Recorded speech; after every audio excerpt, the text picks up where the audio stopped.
한동희는 4월 4할대 타율로 1위, 홈런도 7개로 1위, 타점은 2위에 오르며 롯데의 상승세를 이끌었습니다.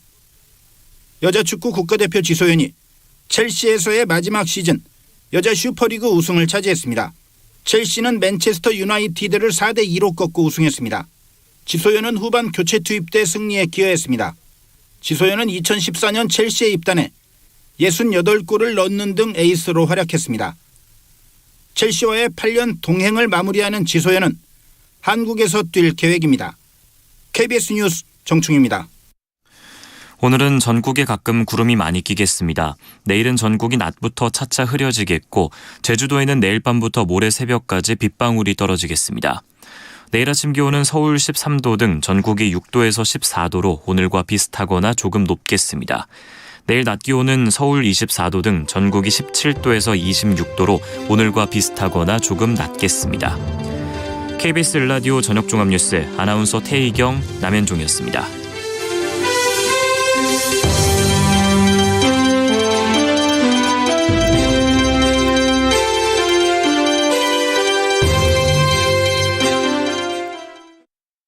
지금 시각 7시 20분입니다. KBS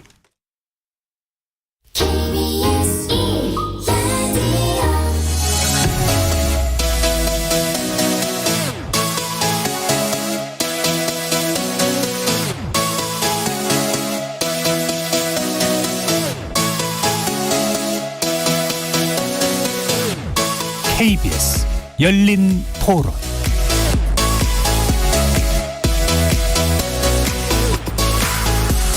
안녕하십니까. KBS 열린 토론 정준희입니다.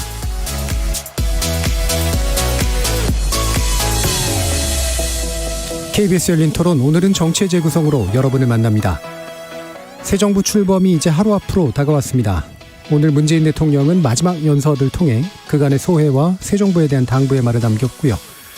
인수위는 공식 활동을 사실상 종료하고 내일 국회에서 열리는 취임식 준비에 여념이 없는 상황입니다. 자, 그런데 내일 새 정부의 출범은 아직 준비되지 못한 내각과 함께 해야 하죠. 총리 인준도 안 이루어졌고 청문 보고서가 채택된 장관 후보자는 5명뿐. 게다가 오늘은 여야 갈등의 핵심 축인 한동훈 법무부 장관 후보자 청문회가 열리는 중입니다. 딸의 스펙 쌓기 의혹과 함께 검찰개혁에 대한 정반대 입장을 내건 후보자, 과연 이후 전국에 어떤 불씨를 남길지 정치의 재구성 1부에서 정리해보도록 하겠습니다. 2부는 6일 지방선거 전망 시간인데요. 어제 이재명 민주당 고문과 안철수 인수위원장이 나란히 출마를 선언했죠. 대선이 끝난 지 2달이 채 지나지 않은 상황에서 두 정치인의 국회의원 보궐선거 출마를 통한 중앙정치물의 복귀를 어떻게 바라볼 수 있을지, 그리고 두 인물의 등장으로 판이 더 커진 이번 지방선거 어떻게 전개될지 2부에서 전망해보도록 하겠습니다. KBS 열린 토론은 여러분이 주인공입니다. 문자로 참여하실 분은 샵 9730으로 의견 남겨주십시오. 단문은 50원, 장문은 100원의 정보 이용료가 붙습니다. KBS 모바일 콩과 유튜브를 통해서도 무료로 참여하실 수 있고요. 일라디오 이제 콩에서도 보이는 라디오로 만나실 수 있습니다. 시민 논객 여러분의 날카로운 의견과 뜨거운 참여 기다리겠습니다. KBS 열린 토론 지금부터 출발합니다. 살아있습니다. 토론이 살아있습니다. 살아있는 토론, KBS 열린 토론. 토론은 라디오가 진짜입니다. 진짜 토론, KBS 열린 토론.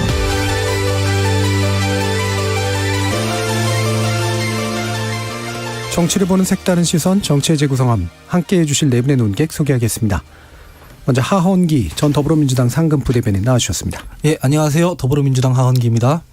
국민의힘 전남 순천 당협위원장 천하람 변호사 자리하셨습니다. 네, 전남 순천의 천하람입니다. 김준우 변호사 나와주셨고요. 안녕하세요. 이종훈 정치평론가 함께해 주셨습니다. 안녕하세요. 자, 오늘 문재인 정부의 마지막 날이고요. 아직도 그 시민들하고 함께하는 그런 모습 같은 게 TV에서 지금 나오고 있는 그런 상황인데, 어떻게 퇴임 연설까지 좀 보셨는지 하헌기 전 부대변인 말씀 먼저 한번 들어보겠습니다. 예, 여러 가지 감정이 교차할 수밖에 없었고요. 일단은 지금 정권이 바뀌었고 심지어는 정권 심판론적인 성격이 있었는 데다가 심지어는 저희 정부에서 임명했던 인사들이 상대당의 후보로 나와 당선되기까지 했으니까 다 뭐 저희 정부가 잘했다라고 말씀드리긴 어렵지만 그래도 문재인 대통령 임기 중에 국격이라든가 국가 이미지 뭐 이런 것이 상승한 것에 대한 자부심은 대통령께서 오늘 연설을 들어보니까 좀 느끼고 있는 것 같고 네. 또 객관적인 사실이기도 합니다. 뭐 산불, 지진, 뭐 팬데믹 이런 위기 때마다 역량을 집중해서 국민을 보호했고요. 실제로 국제 무대에서 대한민국 국격이 상승된 것도 사실이고 문재인 대통령 임기 중에 한국의 소프트 파워들이 글로벌에서 인정을 받았던 것도 사실이라 장기적으로는 좀 평가를 받지 않을까 그런 생각들이 들더라고요. 예, 장기적으로는 좋은 평가를 더 받지 않을까라고 이해가 되는데요. 맨 마지막 말씀은. 네. 예, 알겠습니다. 자, 그럼 천하람 변호사님. 네, 저는 사실 퇴임 연설을 보지는 않았습니다. 보지는 않았고 별로 보고 싶은 생각도 들지 않아서 지난번에 이제 손석희 전 앵커랑 대담을 하시는 것을 보면서 글쎄요, 저는 이 문재인 대통령께서 본인의 뭐 어떤 실책이 뭔지를 아직도 잘 모르고 계신다라는 생각이 많이 들었어요. 뭐 40%의 지지율을 유지하면서 퇴임하신다, 뭐 대단한 일이죠. 대단한 일인데 어찌 보면 그 40%라는 콘크리트 지지율을 지키기 위해 지금까지 정말로 해야 되는 우리 국가를 위해서 필요로 하는 뭐 노동개혁이라든지 교육개혁이라든지 하면 표가 떨어지는 내지는 자기 지지층에서 비난을 받는 일을 과연 적극적으로 하신 적이 한 번이라도 있으셨을까라는 생각이 좀 들고요. 그러니까 끝나는 마당에 또 괜히 퇴임 연설 보면서 제가 안 좋은 생각을 갖고 싶지 않아가지고 안 봤는데 또 한동훈 후보자 뭐 청문회도 있기도 하고 어쨌거나 뭐 오늘 또 이렇게 청와대를 걸어서 나오시는 장면 이런 것들은 제가 보니까 뭐 그런 장면들은 나름대로 뭐 좋은 퇴장이 아닌가 그렇게 생각이 들었습니다. 예, 알겠습니다. 김준우 변호사님. 뭐 같은 얘기를 해도 어떤 톤으로 얘기할 예. 거냐의 문제 같은데 본인께서는 상대적으로 이제 본인이 좀 본인 정부의 업적이 좀 과소평가나 이제 저평가되고 있다는 부분을 상당히 의식하고 계시다는 생각을 좀 많이 들었습니다. 퇴임사 전문도 그렇고 최근에 JTBC 손석희 앵커와의 인터뷰에서도 몇몇 부분들은 너무 좀 평가를 못 받고 있는 거 아니냐. 그래서 아마 의식적으로 그런 부분들을 중심으로 퇴임사 그리고 그런 인터뷰 같은 걸 했던 게 아닌가 싶고요. 근데 솔직하게 물론 다른 데서도 사과를 했지만 뭐 부동산 문제라든가 뭐 몇몇 인선에 관한 문제라든가 아니면 본인이 대선 이후에 이것 좀 계속 해봤으면 좋겠다고 얘기했던 뭐 차별금지법 의제라든가 이런 뭐 본인이 못다했던 뭐 개헌 문제라든가 그러니까 우리 사회의 과제에 대해서 못 이룬 부분들 아니면 본인이 부족했던 부분도 진솔하게 좀 퇴임사 전문에 남겼으면 더 오롯이 공과 과를 같이 좀 평가할 수 있는 계기가 되지 않았을까 싶어서 그런 예. 부분은 조금 아쉬웠습니다. 알겠습니다. 이종훈 평론가님. 네. 오늘 이 국민에 대한 헌사라고 이제 개념 규정을 지으셨어요. 네. 문재인 대통령이 그렇게 얘기를 하시던데 포장은 헌사인데 그 내용을 자세히 뜯어보면 성과 홍보였다. 그러니까 본인 재임 기간 중에 여러 가지 이제 일들이 있었는데 그런 위기를 다 극복을 잘했다 하는 취지의 그 말씀을 이제 하신 거고요. 그래서 지난번에 뭐 이 손석희 씨하고 그 대담에서 했던 내용 상당 부분이 성과 홍보였는데 결국 결론은 그 연장선에 있었더라 이제 하는 거고 지지율 수성에는 성공을 했죠. 제가 보기에는 지지율을 지키는데 거의 올인하다시피 하시지 않았나 싶은데 그런데 뭐 아시다시피 문재인 대통령 그 집권할 때 그때 지지했던 그 층을 처음부터 끝까지 지키는 데 급급했던 거 아닌가. 그래서 본인이 내걸었던 뭐 통합이라든가 국민대 통합이라든가 또 뭐 여야정 협치라든가 그런 목표는 하나도 사실은 달성을 못했죠. 그리고 다음 정부에 사실 그 과제를 지금 어떻게 보면 떠넘기셨어요. 오늘도 보니까 다음 정부에서 뭐 협치, 통합 뭐 이런 걸 잘해주길 바란다는 말씀을 하시던데 그러면 지난 5년 동안은 그걸 왜 안 하셨냐. 그런 지적을 또 안 할 수가 없다. 예. 제 얘기는 여기까지입니다. 예, 알겠습니다. 뭐 요 얘기 길게 할 건 아니긴 한데 한 번 정도 이 얘기를 더 해봤으면 좋겠는데요. 전반적으로 부정적인 평가는 자화자찬 쪽에 좀 성과 홍보에 가깝지 않느냐. 왜 뭐 못한 걸 얘기하지 않았느냐 이거고요. 지지율 문제는 40% 정도면 상당한 지지율 아니냐. 근데 또 한쪽에서는 지지자만 바라보고 한 거라서 갈라치기 정치였다. 결국 이거로 이제 상당히 극단적으로 갈라지는 그런 평가인데 그러면 이제 천하람 변호사님부터 네. 질문 드리고 싶은 건 퇴임 대통령의 퇴임사의 모범은 뭘까요? 혹시 사례가 있으신가요? 저도 잘 모르겠습니다. 네. 예, 저도 사실 제가 쭉 봐도 퇴임 대통령의 퇴임사가 그렇게 기억에 남는 거는 없었던 것 같아요. 예. 그리고 또 무사하게 퇴임하시고 지지율 40%를 지키는 것만 해도 과거 전례에 비하면 대단한 일이기도 합니다. 네. 그거 자체를 폄하하고 싶은 생각은 없는데 그냥 조금 그냥 아다르고 어다른 문제인 것 같아요. 이제 방금 이종훈 평론가께서 말씀해 주셨지만 이게 국민들께서 잘해서 위기 극복을 잘한 것에 대한 찬사를 뜻하지 않게 뜻하신 건지 아닌지는 모르겠지만 본인이 받아가시려고 한다는 느낌을 저도 네. 지난번 대담에서도 받기는 했었거든요. 그리고 이제 제가 드리는 말씀도 그겁니다. 이제 40%를 지키는 것도 대단한 일이지만 노무현 전 대통령의 예랑 저희가 많이 좀 비교를 하지 않습니까? 이제 지지층의 반대에도 무릅쓰고 뭔가를 했던 대통령과 그렇지 않은 대통령 누가 더 역사에 좋은 평가를 받을지 저는 지지층의 반대에도 무릅쓰고 뭔가 의외성을 가진 대통령이 좀 더 잘 평가를 받지 않을까라는 점에서 아쉬움을 말씀드렸던 겁니다. 의외성을 말씀하시는 거죠? 의회성을 네, 아니라. 의외성. 예, 김준호 변호사님. 근데 저는 그것도 소중한 기록이에요. 어쨌든 40%의 지지율로 퇴임하는 대통령에 대해서 반대 진영에서는 좀 시큼털털하게 생각하실 수도 있긴 하겠지만. 시큼털털은 좀 이상한 표현인 것 같은데. 그러니까 이제 여론조사를 어떻게 믿느냐 이런 얘기 또 하시거나 못 믿겠다. 이제 특정한 콘크리트 지지율 아니냐 이렇게 얘기를 하는데 보수의 콘크리트 지지율은 이제 예전부터 좀 있었습니다만 사실 민주당의 콘크리트 지지율이 40% 나온 적은 글쎄요. 저는 없었던 것 같아요. 그 전 정부 전까지는 이렇게 민주당의 바닥선이라고 하면 20% 후반대 정도였다고 보는 게 맞는 것 같고 그 사이에 어떤 변화들이 어쨌든 만들어낸 의미 있는 축적 성과는 있었다고 생각합니다. 이렇게 지지 여부를 떠나서 그런 부분에선 좀 드라이하게 냉정하게 평가해 줄 부분이 저는 분명히 있다고 생각하고요. 아까 얘기는 없었지만 저는 예를 들면 이게 누구나 할 수 있는 거였다라고 평가할 수도 있는데 어쨌든 예를 들면 고등학교 교육이 이제 무상교육이 됐다거나 하여튼 이렇게 잔잔하게 있었던 몇 가지 개혁 사례들이 분명하게 저는 존재한다고 생각하거든요. 근데 그 평가가 당장에 휘발성이 없다, 그러니까 폭발력이 없다거나 정치적 아젠다가 안 된다거나 여야가 극명하게 대립구도가 안 된다는 이유로 이제 크게 언론에서 주목받지 못하는 개혁 의제들도 분명히 있었다고 저는 생각을 하는데 그 부분 이제 조금 더 보통 이런 평가가 좀 냉정하게 되려면 한 10년은 지나야 되더라고요. 그래서 지금 얘기를 하는 것은 좀 뭐랄까 어차피 진영론적 해석이 더 돋보일 거기 때문에 왜냐하면 진보 쪽에서도 20년 지나고 나서 노태우 정부의 북방 정책에서 높게 평가하는 평가를 하듯이 아마 좀 다른 평가 좀 더 폭넓고 균형감 있는 평가는 차후 사가들의 학자들의 영역으로 좀 남지 않을까 싶습니다. 네, 10년 뒤에도 계속 평가해 주실 거죠? 네. 저한테 그때까지 마이크가 올지는 잘 모르겠습니다. 알겠습니다. 이종훈 평론가님 10년 이상 또 평론을 해오셨기 때문에 또 말씀드릴게요. 마이크 말고 책도 있습니다.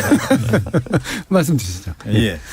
근데 사실은 이제 저는 조금 오늘 그 문재인 대통령이 아무리 정말로 100%의 성과를 냈다 하더라도 누구든지 인간이라면 그만두는 순간에는 그 후회 내지 회한이 많이 있을 것 같아요. 그런데 그거와 관련한 얘기들이 그렇게 별로 없어서 사실은 좀 굉장히 아쉬웠다. 그러니까 지금 보니까 어떤 분들이 댓글도 다시고 하셨던데, 그러니까 만약에 잘했다면 문재인 대통령 오늘 또 이렇게 또 그 지지층들에게 또 반문도 하셨잖아요.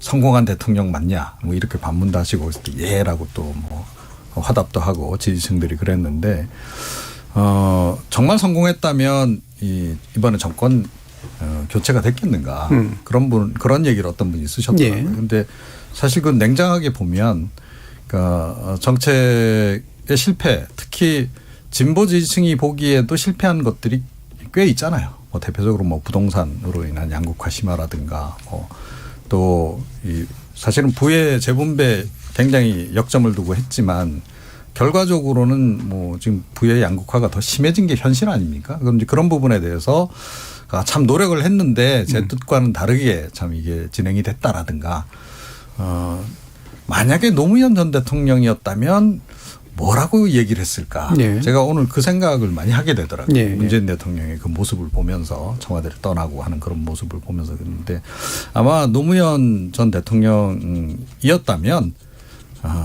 이게 참 송구하다. 이런 얘기를 그리고 후회도 많이 남는다는 얘기를 좀 하시지 않았을까. 예.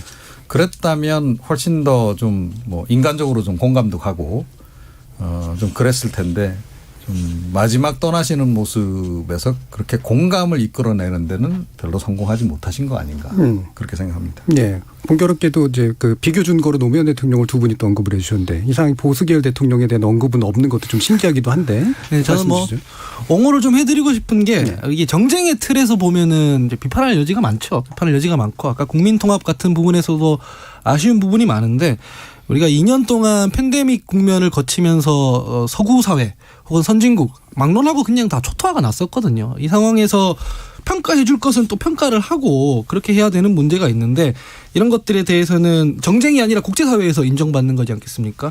근데 그런 부분에 대해서 있는 사실인데 객관적 사실조차도 부정하려고 하니까 좀 억울했던 부분도 있을 것 같아요. 인간적으로. 그런데 이런 문제는 문재인 대통령 통치에 대한 평가 문제랑은 좀 별개로 접근해서 앞으로 차근차근 평가해 나가야 될 것 같다. 이런 정도로 말씀드리고 싶습니다. 예. 뭐 아까 이종필 평론가님도 말씀 주셨지만 이제 회한에 대한 이야기가 안 나오는 게 이제 억울함의 문제도 약간 섞여 있는 것 같다. 뭐 그런 부분들 뭐 아까 주현우 변호사님 말씀 주셨듯이 좀 더 시간을 두고 살펴볼 문제가 아닐까 싶고요.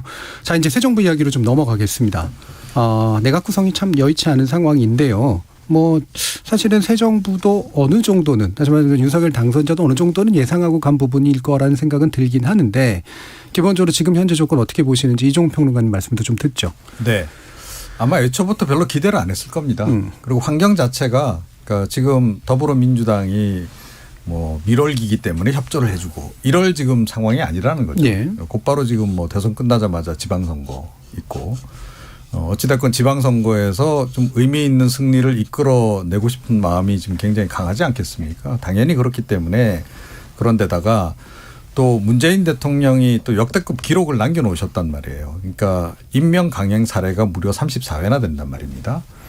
자, 이제 이런 상황이기 때문에 민주당은 빨리 그 사실은 윤 당선인이 그 기록을 깨주기를 바랄 겁니다. 그런 부분도 좀 있을 것이고 그래서 이번 어차피 그 인사청문회 국면 자체는 상당히 좀 어려울 수밖에 없는 그런 그 상황이었고 자, 그래서 민주당은 일단은 기본적으로 무조건 반대할 거다라고 아마 당선인 측도 생각을 하고 있었을 겁니다. 그래서 뭐 일정 부분은 임명 강행이 불가피할 것이다라는 생각도 하고 있었을 것이고 그래도 하여튼 어찌됐건 총리 인선에서는 상당히 그 신경을 많이 썼던 것 같아요. 예. 그래서 참여정부 또 김대중 정부에서 활동하셨던 한덕수 전 총리를 이제 선택을 해서 그 카드로 내놓은 건데 민주당이 이렇게까지 그 문제 제기를 할 줄은 아마 예상을 못했을 수도 있다라고 저는 생각을 해요. 근데 뭐 정작 인사청문회 그 하는 거 보니까 민주당의 공세가 그렇게 매섭진 않았다라고 보는데 예. 어찌됐건 이제 이 카드로 지금 다른 장관 카드하고 뭐 겉으로는 아니라고 하지만 사실상 지금 연계를 지금 시켜놓은 그런 그 상황이기 때문에 어떻게 보면 윤 당선인 입장에서는 뭐 양자택일을 하거나 정면 돌파를 하거나 이제 이럴 수밖에 없는 상황이 된 거죠. 그래서 결국은 이제 후자를 택한 것 같아요. 예. 정면 돌파하자. 그래서 이제 한덕수 총리 뭐 인준안 처리 안 해주더라도 그냥 내각은 꾸려서 가자. 이렇게 지금 일단 가는 것 같습니다. 예. 그러니까 이게 이제 임명 강행이라고 하는 거 아까 이제 뭐 좀 전에 평론가님께서 지적을 해 주셨는데 이게 변수가 좀 여러 가지 변수가 있는 거라 이를테면은 점점 이제 결국에는 정치적 타협 같은 게 거의 사라진 상태가 되고 있는 그런 측면들도 좀 있을 테고 또 임명권, 인사권 자체에 대해 장관의 인사권 자체에 대해서 뭐 제약할 수 있는 어떤 제도적 장치가 없는 조건에서 이제 정쟁이 기본축이 될 수밖에 없는 그런 조건도 좀 있는 것 같고 이게 현 정부 들어서 더 세질까 아닐까의 문제도 좀 궁금하긴 한데 자 이런 경향들 김준우 변호사님 어떻게 보세요? 일단 내각 구성이 보통은 이제 발탁 깜짝 감동을 주는 인사가 한 3분의 1. 네. 3분의 1은 인사청문회를 쉽게 통과하기 위해서 정치인 선임이 3분의 1, 그다음에 관료 출신 3분의 1. 대충 이런 황금 분할로 이루어지는 경우가 많습니다. 근데 문제는 이제 감동, 발탁 뭐 이런 뭐 파격 이런 인사가 사실은 이제 한동훈 장관 정도 제외하면 잘 보이진 않아요. 네. 뭐 굳이 놔주면 이제 어쨌든 노동조합 출신의 이정식 고용노동부 장관 여기는 지금 인사청문회 보고서까지 채택이 됐죠. 그 정도인 것 같습니다. 솔직히 제가 느끼기에는 그러니까 그러면 이제 이게 민주당이 이제 말하자면 억지를 끄거나 뭐 이렇게 하는 거면 이게 뭔가 반대에서 중도 진영이나 무당층에서 뭔가 민주당이 과하다라고 하는 얘기가 나와야 되는데 또 이렇게 그냥 일단 5명, 6명씩 이렇게 차례차례 인사청문회 보고서는 채택을 하고 있는 상황에서 몇 명 정도 가지고 이제 분쟁을 하고 있으면 그건 의례 그러려니라고 생각하는 부분도 있는 것 같아요. 그래서 뭐 민주당이 억지를 쓴다고 생각하신 분들도 있을 텐데 그게 지금 막 윤석열 내각이 너무 감동적이고 능력 있는 인사로 막 잘 돼 있는데 민주당이 억지를 부린다 이렇게까지 가고 있는 건 아닌 것 같거든요. 그래서 전국이 전반적으로 교착 상태인 것 같다라는 저는 좀 평가가 많이 들고요. 네. 평균적으로 초대 내각 기준으로 뭐 박근혜 정부, 이명박 정부 그리고 문재인 정부에서 3명 정도씩 낙마를 했습니다. 네, 다 3명 정도씩 낙마를 했기 때문에 예. 아마 3명 정도가 낙마되면 이게 어느 정도 교착이 좀 풀리지 않을까 싶은데 그 3명을 카드를 버리는 부분에 대해서 당선자께서 조금 더 고집이 있으실 것 같다라는 생각이 많이 들거든요. 사실은 평균적으로 그동안 봤으면 정호영 장관 후보자 같은 경우는 지명 철회가 정도가 지금쯤 됐으면 아마 뭐 한덕수 총리 관련한 부분에서 민주당이 이렇게까지 시간을 또 못 끌었을 것 같은데 결국은 이제 어떻게 먼저 누가 삿발을 놓느냐 그래서 이 문제를 푸느냐의 문제인데 서로 지금 이제 놓지 못하고 있는 상태가 아닌가 싶습니다. 네, 지금 이제 민주당에서 밝힌 그 부적격 그 명단은 총리 플러스 5분의 장관 후보자인 거로 알고 있는데 이게 이제 이례적인 숫자냐 아니냐라고 하는 부분에 대한 고민도 좀 필요할 것 같은데 아까는 3명 정도가 현실 숫자다 이렇게 얘기하시는데 어떠세요? 천하람 변호사님? 네, 아마 5명을 얘기하고 이제 현실적으로 한 3명 정도를 목표로 하는 게 아닌가. 예. 뭐 저도 그렇게 추측은 됩니다. 근데 이제 뭐 저희가 제일 아쉬운 거는 뭐 아까 평론가님도 말씀해 주셨지만 한덕수 후보자 카드죠. 그러니까 이게 굉장히 그래도 나름대로 협치 카드로 좋은 카드다라고 생각해서 꺼내든 건데 이게 뭐 모르겠습니다. 검수완박 국면이라든지 뭐 이런 여러 가지 국면과 맞닥뜨려지면서 협치라는 의미가 거의 많이 퇴색이 됐죠. 그래서 민주당에서도 지금 이제 어떻게 보면 협상 칩으로 쓰려고 하는 것 같은데 그러니까 이게 글쎄요. 이게 총리 자리를 나름대로 협치 카드로 쓴다는 게 의미가 있는 거거든요. 왜냐하면은 대선 이기고 나면은 총리 자리 달라는 사람들이 엄청 옵니다. 총리 서로 시켜달라고 난린데 그래도 그거 다 쳐내고 인준 받을 법한 그리고 실력도 있는 동시에 2가지 조건을 갖춘 카드를 꺼내 들었는데 이게 잘 안 먹혀서 좀 아쉬운 생각이고요. 그럼에도 조금 더 설명을 해주세요. 어떤 부분이 협치의 요소일까요? 예를 들면은 이제 네. 뭐 기존 정부 저쪽 민주당 정부에서 일했다가 협치의 요소인가? 아니면은 그렇죠. 여러 제가 볼 가지로, 때는 이제 네. 거절하기 쉽지 않은 정도이지 뭔가 협치에 손을 내민 형식은 아닌 것 같아서요. 근데 저희가 봤을 때는 일단 저희 진영 사람이다라고 할 수 있는 예. 분은 아니고요. 최소한. 그러면 굳이 따지자면 민주당 정부에서 더 많은 일을 하셨던 분입니다. 그런 면에서 저희가 진영을 좀 넘어가서 선임한 인사라는 것은 맞고 뭐 이분이 그렇다고 해서 뭐 민주당의 핵심이냐 뭐 친문의 핵심이냐 이런 것까지는 아니겠지만 그래도 노무현 전 그 정부에서 꽤 오랜 기간 총리를 하셨고 그전에도 뭐 김대중 정부에서도 하셨고 또 출신 지역도 전북 전주시고 이런 여러 가지 것들을 봤을 때 민주당에서도 이분 정도면 충분히 총리로서 적합하다라고 생각할 거라고 기대를 했던 거죠. 예. 그런 면에서 이게 어느 정도 의미 있는 협치 카드라고 봤던 건데 이게 좀 잘 안 돼서 안타깝고요. 그 정호영 카드도 저희 당내에서는 조금 빨리 포기를 하는 게 좋지 않냐라는 목소리가 많아요. 지방선거도 이제 코앞인데.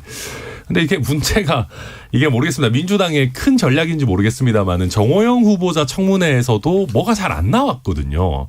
그러니까 이게 그 뭔가 의혹을 살 만한 그러니까 본인이 재직하는 학교에 이제 아들과 딸이 다 편입한 게 큰 틀에서 안 좋아 보인다라는 거는 뭐 저도 공감하는데 뭐 어떤 그와 관련한 위법이나 불법이나 뭐 특혜 이런 게 있었는지가 명확하게 나온 건 사실 없단 말이에요. 청문회를 통해서.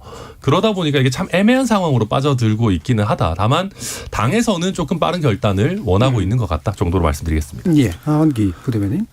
진영이나 뭐 정무 이런 게 문제가 아니라 검증의 차원이 저는 문제라고 생각을 하는데요. 예. 정호영 후보자가 한 언론 인터뷰에서 이런 얘기를 했습니다. 지명 이틀 전에 전화를 받았고 지명 하루 전에 인사검증 동의서를 넘겼다. 하루 만에 실무자들이 검증을 했다는 얘기인데 불가능합니다. 물리적으로. 그러면은 인사란 건 시스템인데 정호영 후보자한테만 이런 게 예외였겠느냐. 전 그렇게 보지는 않아요. 아마 모든 사람들한테 일괄적으로 적용되는 시스템이지 않겠습니까? 그렇기 때문에 검증이 부실할 수밖에 없고 결국 뜯어보면 진영, 아까 국민의힘 사람이 문제가 아니라 정호영 후보자 같은 경우도 국민의힘 사람 아니잖아요. 후보자랑 가깝다라고 해서 처음에 지명이 된 건데 네. 부실하게 검증이 돼서 후보자들을 소위 후보자 친구들 지금 대통령 친구들을 낙하산을 태워보냈다라고 표현할 수 있을 것 같은데 그러다 보니까 구멍이 날 수밖에 없는 거거든요. 그러니까 이런 부분에 대해서는 민주당이 발목을 잡았다라고 할 게 아니라 총체적으로 인사 검증 실패에 대해서 좀 점검을 해보시는 게 국민의힘 입장에서도 더 좋을 것 같다. 이게 왜냐하면 부메랑으로 돌아오거든요. 한덕수 총리 인준 문제도 마찬가지인데 민주당이 반대하는 게 핵심적인 문제가 아닙니다. 여론이 안 좋아요. 여론이 좋으면은 민주당이 반대해도 힘이 실릴 거거든요. 여론이 안 좋기 때문에 지금 힘이 빠지고 있는 거다. 이런 말씀드립니다. 예. 다 얘기하면 좋겠지만 이제 정호영 후보자 문제하고 한동훈 후보자 문제를 일단 얘기를 해보죠. 정호영 후보자는 일단 청문회 거쳤고 한동훈 후보자는 진행 중이기 때문에 두 순서로 그냥 했으면 좋겠는데 자, 김준우 변호사님 지금 정호영 후보자 문제 먼저 얘기를 해보면 아무래도 지금 당선자 같은 경우에는 임명을 하겠다는 그런 태도인 것 같아요. 그렇죠? 네. 네. 그러니까 권성동 원내대표도 이 부분과 관련해서는 당의 우려를 전달하겠다고 얘기를 했으니까 아마 좀 제가 볼 때는 한덕수 총리 후보자 지명 인준을 민주당이 해주면 정호영 후보자를 뒤늦게 낙마하는 방식을 오히려 자존심 싸움을 하고 계신 게 아닌가라는 생각이 그런 생각이 좀 많이 들고 그래서 그러지 마시고 좀 내려놓는 방식이 오히려 민주당이 그러면 더 궁지에 몰릴 수 있을 텐데 이렇게 너무 그런 부분에서 자존심을 높이 세우시는 거 아닌가라는 생각이 많이 들고 아까 하은기 부대변인님 말씀하셨지만 비록 천하람 변호사님 말대로 의혹일 뿐 이게 법적으로 이게 이런 문제는 아니잖아요. 사실 정무적으로 어떻게 이 전국을 풀어갈 거냐의 문제인데 계속 지금 한동훈 장관 후보자까지 아빠 찬스 얘기가 계속 나오고 있는 상황에서 이런 문제를 계속 끌고 가는 거는 사실 지방선거에도 영향이 별로 좋지 않을 텐데 그런 부분 관련해서 정무 라인에서도 좀 우려의 목소리를 당선자 내일부터는 대통령이시죠. 이렇게 잘 전달할 필요가 있지 않나 싶습니다. 이게 정호영 후보자나 지금 한동훈 후보자 같은 경우도 두 분의 공통점이 제기되는 의혹에 대해서 대부분은 인정하지 않고 또한 동시에 정치 공세로 좀 받아들이고 실제로 이제 사과 의사라든가 아니면 적어도 국민 감정에 대한 이해 의사라든가 이런 것들을 잘 안 비치는 그런 면들이 확실히 좀 차별성이 좀 보이는 것 같거든요. 이 부분에서 좀 갭들이 좀 있는 것 같은데 어떠세요, 평론가님? 네. 갭 존재하죠.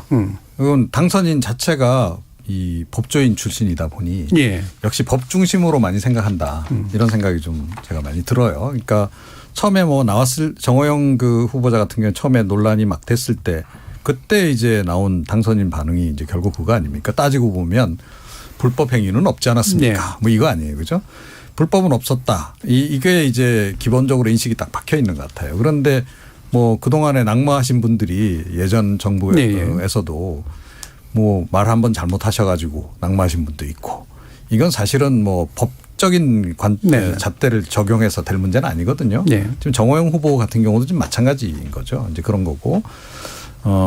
이제 그래서 전반적으로 보면 인사청문회에 임하는 과정에서 제가 보기에는 정무적 판단보다 역시 법적 판단이 좀 많이 앞서는 것 같다. 근데 그거는 좀 잘못된 접근이라고 생각을 해요. 그래서 정무적 판단이 좀 이제 제대로 좀 작동을 해야 될 시기가 이제 된 것 같다. 물론 이제 그런 부분은 있는 것 같아요. 그러니까 예를 들어서 정호영 후보자를 내주면 그러면 민주당의 요구가 다 사그라들까. 아마 분명히 또 제2, 제3의 또 인물들을 거론하면서 또 계속 낙마시키라고 어떻게든 이제 흠집을 내기 위해서 그럴 텐데 이거 지금 이 타이밍에 이걸 좀 해야 되나 말아야 되나 아마 이런 것도 어느 정도는 작용할 거다라고 저는 생각은 해요. 그런데 이제 사안에 따라서는 빨리 결정을 내려주는 것이 국민 여론을 좀 반전시키는데 도움이 되는 경우가 이제 있는 거 아니겠습니까? 그래서 제가 보기에는 그 정 후보자 같은 경우에는 사실은 좀 빨리 대응을 이미 했었어야 된다라고 봐요. 근데 지금 너무 많이 끌어버린 이제 그런 상황이죠. 근데 지금 이 순간에라도 손해가 덜 보는 선택을 좀 하셔야 되지 않을까 그렇게 좀 생각을 합니다. 예. 천하람 변호사님. 저는 뭐 정호영 후보자 청문회, 한동훈 후보자 청문회 꽤 열심히 봤는데 정호영 후보자 같은 경우는 약간 뭐 그런 비판을 받을 수 있을 것 같습니다. 되게 강했어요. 답변하는 태도 전체가. 근데 또 어떤 의미에서 이해도 가는 게 아니 다 팩트를 틀린 거를 얘기하면 또 바로 잡고 싶은 게 또 사람의 인지상정이고 또 그게 청문회의 의도기도 하니까 그렇다고 뭐 할 수 있을 것 같고요. 반면에 한동훈 후보자는 저는 기대했던 것보다 꽤나 정무적인 언어를 쓰고 있다고 저는 생각했습니다. 딸과 관련한 여러 의혹들에 대해서 사실관계에 대해서는 차분하게 답변하면서 제가 인상 깊게 들었던 대목이 딸과 관련해서 위법이나 뭐 어떤 불법은 없을지 모르겠지만 저희 딸이 다른 학생들에 비해서 꽤나 운이 좋고 혜택을 많이 받고 있다라고 본인도 생각한다. 그래서 딸에 대해서 추후에 그런 본인이 운이 좋은 거를 감안해서 사회에 봉사하는 그런 삶을 살아라고 평소에도 늘 얘기한다라고 하는데 사실 국민들이 기분 나쁘신 게 사실 그거거든요. 그러니까 이 사람들 사회 지도층이라고 하는 사람들은 내가 생각도 못 해보는 어떤 기회들과 혜택들을 받을까라고 하는 건데 그래도 한동훈 후보자는 그런 점에 대해서 좀 인식을 갖고 있구나라는 생각은 들었고요. 구체적인 청문회 내용과 관련해서 오늘 기사들이 많이 나오겠지만 한동훈 후보자의 그 아빠 찬스 논란은 저는 대부분 다 오늘 해명될 것 같고 그 과정에서 민주당 청문위원들께서 무슨 그 한국 3M을 뭐 한동훈 후보자 딸 이름으로 착각하거나 이모 교수와 함께 뭘 했다라는 거를 또 이모와 뭘 했다라고 이런 식으로 이제 좀 자책골 비슷하게 이런 것들 해주신 게 있어가지고 또 그 외에도 대부분 뭐 어떤 외국의 뭐 대필 작가 이런 부분들에 대해서 다 근거가 없고 무분별한 의혹 제기다라는 거를 명확하게 했기 때문에 저는 오늘 이후로는 한동훈 후보자와 관련한 뭐 아빠 찬스 논란은 많이 사그라들지 않을까 뭐 그렇게 예상해 봅니다. 굉장히 인식이 다를 것 같은데요. 민주당은 예를 들면 대필 의혹이 해소됐다라는 입장이시고 이렇다면 위장 전입이라든가 이런 거는 일부는 인정한 것 같은데 이런 부분들이 그냥 인정으로 해소가 된 건가 어떠세요? 뭐 제가 스스로를 자비판해야 되는데 제가 그냥 이건 일종의 반면교사 삼으시라고 조언 드리는 겁니다. 조국 장관께서 기자회견을 했을 때 대부분의 문제들이 해소됐을 거라고 생각했지만 2년 같습니다. 2년 같고요. 왜냐하면은 인사청문회는 법원이 아니에요. 법원에서는 뭐 변호사님들이시니까 잘 아시겠지만 판사를 법리적으로 설득하면 되는 문제인데 이 부분에 대해서 고집 피우기 시작하면은 지금 민주당이랑 싸우고 있다고 지금 생각하시지만 어느 순간부터 대중이랑 싸우게 됩니다. 국민이랑 싸우게 되는 거거든요. 그래서 대중의 눈높이에 맞는가 이 차원에서 생각을 하셔야 될 텐데 한동훈 후보자 딸이 고1 때 뭐 2달간 논문 5개 전자책 4권 썼다 이 보도가 있으니까 한동훈 후보자가 어떻게 해명했냐면 그냥 숙제다 리서치 과제이고 뭐 리뷰 페이퍼 이런 것들 모아서 공개한 거다라고 이제 말씀을 하면서 그거를 고등학생 수준 글들을 논문 5개, 전자책 4권 이렇게 말하는 건 허위사실 왜곡 과장 이렇게 해명을 했는데 그 이후에 대필 의혹이 나온 거거든요. 대필 의혹이 나왔는데 그게 해소됐다고 하기에는 아직 남아 있어요. 왜냐면은 명확하게 해소된 게 하나도 없고 이게 뭐 연습에 불과하다, 뭐 첨삭에 불과하다 이런 얘기를 하는데 이거 납득할 수 있는 사람은 별로 없을 겁니다. 그러면 체드윅 스쿨에서는 이게 처음에 해명들을 하면은 과제를 제출한 건데 대필해서 연습용을 대필해서 제출하고 훈련을 하는 건가라는 어떤 의문이 남고요. 또 하나는 전자책도 상당 부분 표절 의혹이 제기되고 있는데 이게 해소되지 않는 상태에서 아마존에서 어쨌든 유료로 판매하고 있었다는 거 아닙니까? 법적으로도 저작권 위반일 것 같은데 이런 납득하기 어려운 부분들에 대해서 순간순간을 모면하려고 변명을 했다가 다시 되치기 당하고 뭐 하나 토시가 틀린 게 있으면 고소고발이라는 형태로 지금 맞서고 있는데 이거 하루 이틀 내로 해소될 문제로는 저는 안 보여요 개인적으로. 토시가 틀리고 고소고발은 이제 한겨레 보도라든가 이런 언론 보도에 대해서 얘기하시는 것 같고 심지어 거기다가 뭐 성영길 전 대표라든가 정치인들이 그 상 받은 문제 있지 않습니까? 인천시장상이나 뭐 서울시장 상 받은 문제에 대해서 문제 제기를 하니까 허위사실 유포했다고 이제 문제 제기를 또 한동훈 후보자 측에서 하더라고요. 근데 그거 그럼 따지고 보면 서울시에서 공문으로 확인을 해줬습니다. 수상 내역이 없다고. 그러면 허위사실은 서울시에서 지금 그 확인해 준 거지 않겠습니까? 그 단계에서는. 네. 그러니까 이게 이런 식으로 국면을 지금 넘어가려고 너무 상황 모면용 발언만 하고 있는 것 같다라는 생각이 들고 이거 대중들이 평가할 겁니다. 근데 방금 말씀하신 거에도 이제 오늘 팩트가 다 확인된 내용들이 꽤 있어요. 뭐 아마존에서 전자책 팔았다라는 것도 원저작자의 동의가 있었다라는 거를 이미 오늘 다 밝혔고요. 그리고 그게 이제 판매 목적이라기보다 이제 그 어떤 프로젝트에 쓰기 위한 목적으로서 실제 판매가 거의 안 됐고 또 전액 다 기부하는 걸로 원작자와 합의하에 이루어졌고 뭐 전자책이라든지 에세이라든지 이런 부분들도 뭐 논문이라는 표현을 쓰지만 굉장히 짧은 그런 뭐 3장, 4장짜리 그런 것들을 그냥 업로드하는 정도의 수준이었고 방금 말씀하신 상 받은 문제 이런 것들도 뭐 서울시의 산하기관이라든지 인천시의 뭐 또 산하기관이라든지 이런 데 수상 내역이 다 있다고 얘기 나왔기 때문에 좀 차분하게 지켜보면 되지 않을까 생각됩니다. 저는 뭐 그런 생각이 있는데 2017년에 이유정 변호사를 헌법재판관으로 임명했다가 미공개 정보를 이용해서 거래를 했다는 의혹으로 이제 낙마를 했습니다. 그리고 나서 이제 검찰에서 기소를 했는데 올해 2월 달에 2심까지 무죄가 나왔어요. 1심도 무죄, 2심도 무죄. 검찰이 이제 무리한 기소를 한 것이라고 나중에 이제 평가받을 개연성이 상당히 있는 거죠. 그러니까 사실은 이제 지금 단계에서 뭔가 얘기 나온 것이 완전히 뭐 결론이 다 난다. 또 법정에서는 또 어떻게 될 거냐. 사실 지금 단계에서 저희가 알기는 좀 어렵습니다. 모르죠. 어차피. 근데 이제 이 정도로 이제 논란이 많이 되면 어차피 한동훈 장관 후보자 같은 경우 이렇게 등판한 거는 이후에 정치인으로 결국 가는 수순이라고밖에 보이질 않고요. 그러면 이제 청문회에서의 뭐 낙마 사유, 뭐 형법상 뭐 범죄가 되느냐 여부를 떠나서 스크래치가 많이 난 거죠. 어쨌든 그 송도에 있는 이제 그 한국에 있는 가장 비싼 국제학교에 딸이 다니고 있고 뭐 이러한 부분들이 향후에 이제 어떤 식으로 비춰질 건지 뭐 그런 거를 차라리 해석하는 게 나을 수도 있겠죠. 사실 이번 그리고 이제 이분이 워낙 이렇게 이슈가 되고 정호영 장관 후보자도 계속 이제 시간을 끌다 보니까 오히려 다른 장관 후보자들의 허물이 좀 이렇게 상대적으로 스포트라이트를 못 받으면서 이렇게 통과로 가고 있는 게 아닌가라는 반사 이익을 다른 후보자들이 좀 보고 있다 이런 생각이 많이 들었습니다. 이종훈 평론가님. 네.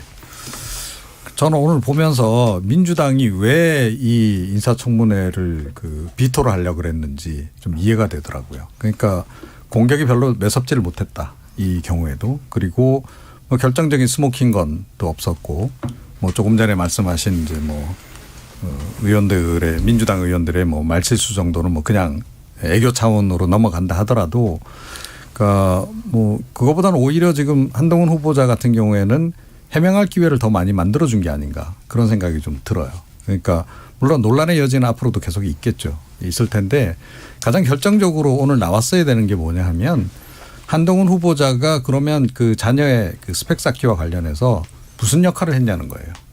그러니까 이 부분이 명확하게 나왔어야 된다라고 저는 보거든요. 그러니까 이게 지금 딸이 지금 장관 후보자로 올라온 게 아니고 한동훈 후보자가 장관 후보자로 올라온 겁니다. 그러면 조국 전 장관 경우처럼 예를 들어서 아빠가 아빠 찬스를 활용해서 뭐 본인이 뭐 관계되고 있는 그런 기관에 뭐 인턴을 하게 한다든지 또 뭐 그와 관련한 뭐 그 증명서를 뭐 위조를 했다든지 뭐 또는 이제 예를 들어 논문 대필 같은 경우에도 제3자가 아니고 한동훈 후보자가 뭐 논문을 뭐 일부를 써줬다라든가 뭐 이런 게 나왔다면 그게 아마 굉장히 결정적인 스모킹 건이 됐을 거다. 그런데 전반적으로 오늘 한동훈 후보자가 답변한 내용을 보니 제가 예상했던 바하고 크게 다르지 않은데 딸 문제에 대해서 별로 잘 모르는 워커홀릭 아빠의 전형적인 모습이더라는 거죠.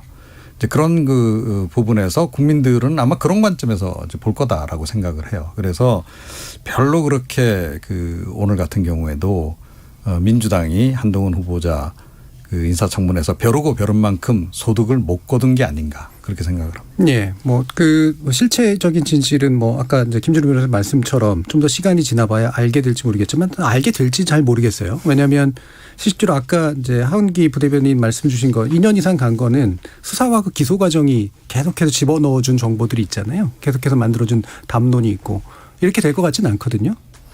근데 이게 뭐냐면 일종의 기저에 깔려 있는 감정인 건데요. 꼭 수사 문제가 아니라 대중들이 그 수사 과정을 다 따라가진 않아요. 정치 고관여층이야 물론 좀 억울하게 생각하는 분들은 팔로잉을 하고 뭐 그렇게 되지만 대중들은 아니거든요.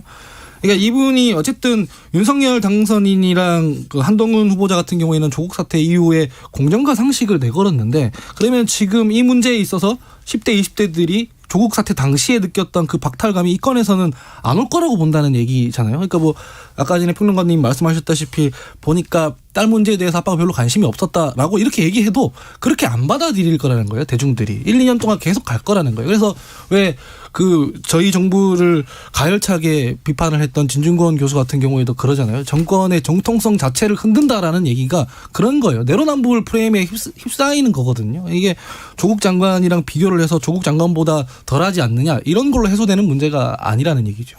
근데 사실 밖에서 보기에는 부모 찬스와 관련된 의혹은 사실 그 행안부 장관 후보자인 이상민 후보자가 좀 더 깊다는 생각이 많이 들고요. 딸 아들 모두 해가지고 그래서 아마 한동훈이라는 이름이 아니었으면 오히려 이상민 후보자가 조금 더 문제가 더 돼서 이제 낙마하는 쪽으로 방향이 가닥이 잡히는 게 사실은 더 정상일 수도 있다는 생각이 드는데 조국 전 장관 수사했던 당사자가 뭐 또 이제 자제분 관련해서는 또 이렇게 어쨌든 집안 차원에서 지극정성이었다는 부분이 여러 가지를 좀 건드리고 있어서 이렇게 논란이 되고 있는 것 같습니다. 하지만 당선자 본인께서는 워낙 가장 아끼는 최측근이기 때문에 뭐 어떠한 경우라도 이거는 그냥 임명을 강행할 것 같다는 생각이 되게 많이 들고 그런 면에서 오히려 이제 다른 후보자들에 대한 공격 이런 것들이 오히려 민주당이 또 해야 되는 거 아닌가 이런 생각이 좀 많이 들었습니다. 예.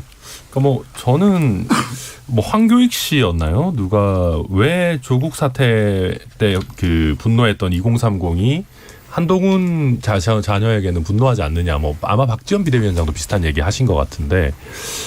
근데 저는 그렇게 생각해요. 이게 뭐 세대 차이도 좀 있을 수 있겠지만 지금의 2030은 가족이 돈이 많아서 비싼 학교를 보내는 것 그 자체를 뭐 약간은 좀 고깝게 볼지언정 그 자체가 불공정하다고 생각하는 것 같지는 않습니다. 뭐 좋은 그리고 나름대로의 어느 정도 통용될 수 사회에서 납득할 수 있을 만한 본인이 가지고 있는 네트워크라든지 인맥이라든 어떤 재원을 활용하는 거에 대해서도 그래 원래 세상은 불공평하니까라고 보는 것 같아요. 근데 이제 거기서 한 단계 뛰어넘어서 방금 평론가께서 말씀해 주셨지만 그 많은 거를 누리는 사람들이 그 누리는 거 이상 원래 그냥 어느 정도 할 수 있는 걸 넘어서는 반칙을까지 했느냐를 보는 것 같은데 아직까지 한동훈 후보자에 있어서는 그냥 뭐 본인 와이프도 뭐 좋은 법인의 변호사고 하니까 돈이 많아서 이런저런 고급 교육을 누리는 거 이상의 아주 많은 반칙이 있었냐에 대해서는 아직은 좀 회의적이지 않나 싶습니다. 네, 그러니까 지금 국민의힘 측의 인식은 돈 많은 게 죄냐가 이제 국민의 대다수의 인식이다라고 일단은 받아들이고 계신 것 같고요. 그렇게 줄이니까 굉장히 안 좋아. 그렇게 단순한 거 아니 그게 아니라 오히려 차라리 저 리그는 내가 갈 수 없는 리그니까 아이비 리그는 내가 어차피 꿈꾸거나 나의 이익을 침해한 것이 아니다라고 생각을 하겠죠. 이게 만약 이런 스펙을 쌓아서 뭐 이른바 스카이나 아니면 뭐 의과대학이나 이런 데를 가는데 사용했으면 굉장한 분노 게이지가 올라갔을 텐데 어차피 내가 아이비 리그 갈 거 아니니까 분노 게이지 좀 영린을 건드리지 않은 거라고 봐야 되는 거 아닐까요? 경쟁 당사자의 문제. 대표적으로 미성년자인 게 이제 힘이 많이 빠지는 부분이죠. 입시가 아직 진행이 안 됐으니까. 네, 알겠습니다. 자, 이 정도 얘기로 마무리 짓고요. 다음 주에도 아마 어떤 식으로도 얘기는 되지 않을까 싶은 생각이 좀 들어서 이 정도로 마무리하고 이어진 2부에서 6.1 지방선거 관련된 얘기 나눠보도록 하겠습니다. 여러분은 KBS 열린 토론과 함께하고 계십니다. 토론이 세상을 바꿀 수는 없습니다. 하지만 토론 없이 바꿀 수 있는 세상은 어디에도 없습니다.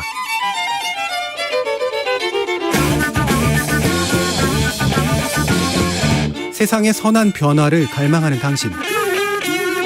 정답이 아니라 질문의 힘을 믿는 당신. 우리 KBS 열린 토론에서 만납시다.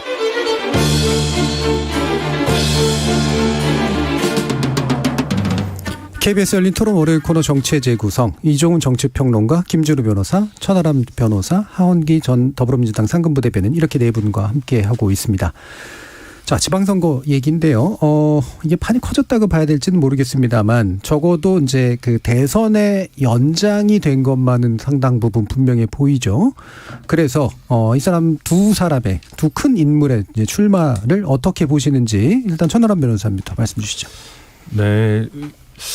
민주당이 보면은 어떤 우리 정치의 관습 내지 관행을 많이 뭐 깬다라고 해야 될까요? 그런 것들이 꽤 있는 것 같습니다. 근데 이제 그 중에서도 이재명 고문 같은 경우에 대선에서 물론 0.73%라는 작은 격차였다라고 하지만 패장이신데 2달 정도 쉬시고 바로 나오시는 게 글쎄 우리 정치에서는 좀 낯선 풍경이라는 거는 맞는 것 같고요.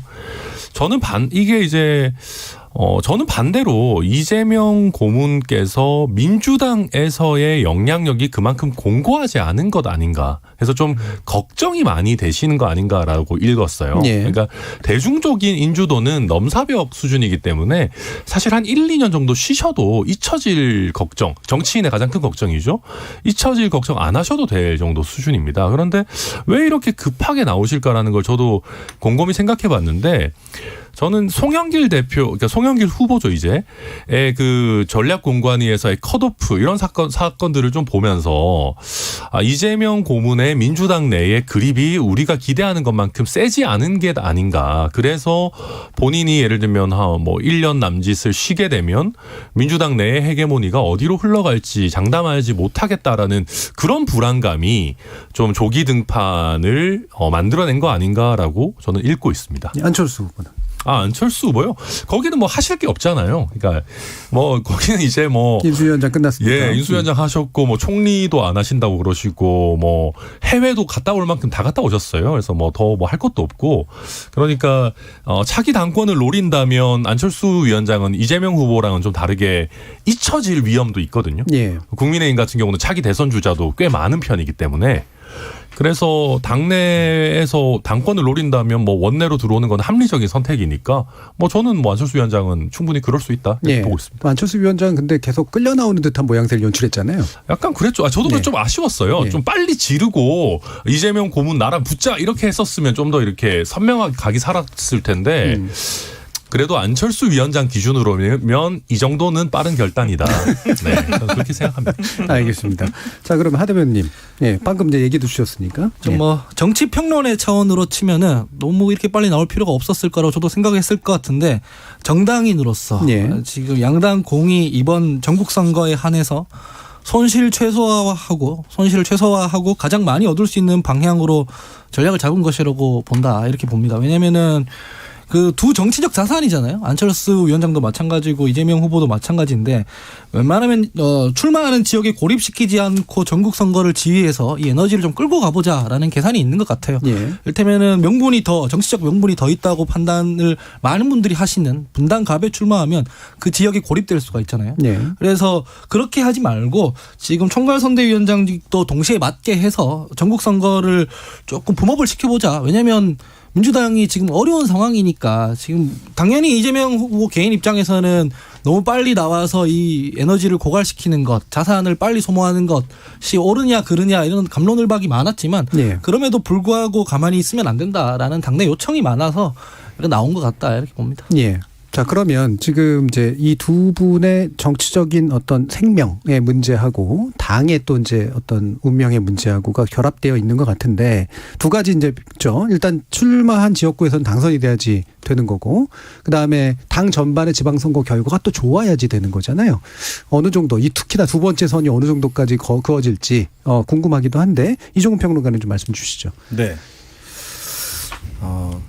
이재명 고문이 살짝 비겁한 선택을 했다라고 네. 저는 생각을 해요. 이번에 지방선거를 정말로 판을 확 키울 생각이었으면 분당갑으로 갔어야죠. 예, 그래서 어떻게 보면 정면 승부하는 그런 모습을 좀 보였어야 된다. 그리고 오히려 전체 선거에 그 이재명 바람을 좀 불어넣고 전체 선거를 조금 더 그 승리하는 구도로 가져가기 위해서는 오히려 그랬어야 된다라고 저는 생각을 해요. 네. 그런데 그것보다는 역시 현실주의자 이재명 고문은 현실을 택했다. 그러니까 그런 그 어떤 명분이라든가 그런 것보다는 안전하게 당선될 수 있는 이제 길을 찾은 것 같아요. 그래서 이제 뭐 당선될 것 같긴 합니다. 그럼에도 불구하고 만약에 당선이 되지 않았다라고 한다면 그러니까 굉장히 뼈아픈 그런 패배가 될 수 있다는 거죠. 지난 네. 대선 패배에 이어서 지방선거도 본인이 이끌겠다라고 나왔는데 그것도 뭐 정면 승부를 건 것도 아니고 살짝 비켜가는 어떻게라도 당선돼 보려고 했는데 그것조차도 안 됐다라고 했을 경우에는 향후에 당내에서 입지가 확 약해질 수밖에 없는 거죠. 네. 안철수 위원장은 담대한 선택인가요? 네, 안철수 위원장도 사실은 이번 지방선거 굉장히 중요하죠. 네. 그런데 안철수 후보는 그래도 이렇게 비겁한 선택은 하지는 않았다라고 생각해요. 뭐 분당갑 뭐 기존에 이제 국민의힘이 가지고 있던 의석이긴 한데 안전위원장 입장에서 그렇다고 해서 여기가 안전지대는 아닌 거죠. 여기 또 만만치 않게 또 이재명 고문의 영향도 상당히 미치는 그런 권역 아니겠습니까?